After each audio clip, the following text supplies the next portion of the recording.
Help me to reach 2,000 subscribers. The message hit my screen like a slap. He's spending the weekend with me again. For a full second, I couldn't breathe. The words blurred, sharpened, blurred again. My fingers trembled so violently I nearly dropped my phone. My husband's coat was still hanging by the door, his scent still warm in the hallway, his coffee mug still half full in the kitchen. And someone, another woman, was telling me he was with her. My pulse pounded in my ears. I read it a second time, then a third, hoping the letters might rearrange into something sane. They didn't.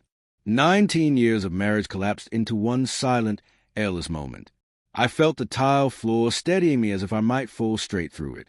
My first instinct was denial. Maybe it was a wrong number, a prank, a scam, anything but the truth I felt crawling beneath my ribs. But then her next message appeared. You deserve better. I thought you should know. My lungs burned as I sucked in a breath. The kitchen light suddenly felt too bright, making everything look clinical, exposed. I typed back with numb fingers. Who is this? A pause. Then, ask him where he really goes when he says he's at the cabin. My stomach dropped hard. The cabin. His sanctuary. His escape. The place he insisted he needed for quiet weekends to recharge from work stress. A place I had never doubted. Not once. I swallowed, tasted iron. Footsteps moved upstairs. The familiar rhythm of him walking toward our bedroom. Normal. So normal it felt cruel. For a moment, I hesitated. Part of me wanted to delete the message and pretend nothing had happened. Pretend I wasn't seeing the cracks in the life I had built. Pretend the ground wasn't already splitting beneath me. My heart ached with the weight of 19 years. Shared bills, late-night laughter, inside jokes, his hand at the small of my back when crowds grew thick. But another part of me, the part that still remembered my own name beneath the years of compromise, rose fiercely.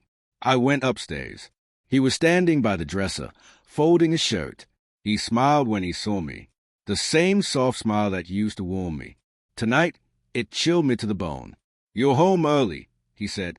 I looked at him closely. His face, his hands, his movements. I tried to see him without the lens of love, but it felt like trying to read in the dark.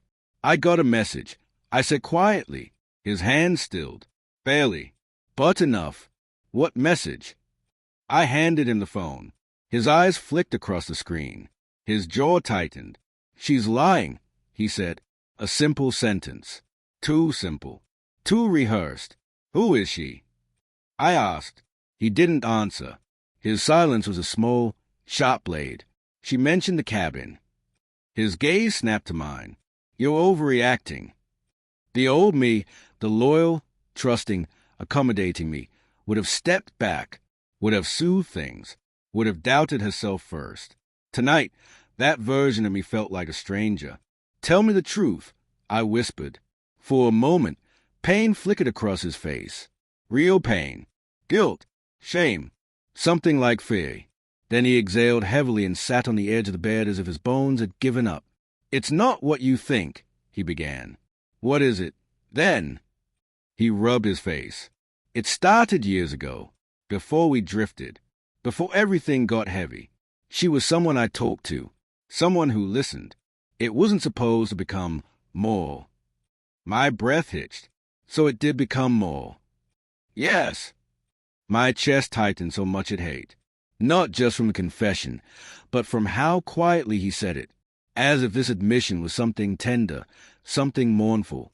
Why didn't you end it? I asked. I tried. She didn't let go. A bitter laugh tore from my throat. You make it sound like you were kidnapped into infidelity. I'm not proud of it, he said, eyes pleading.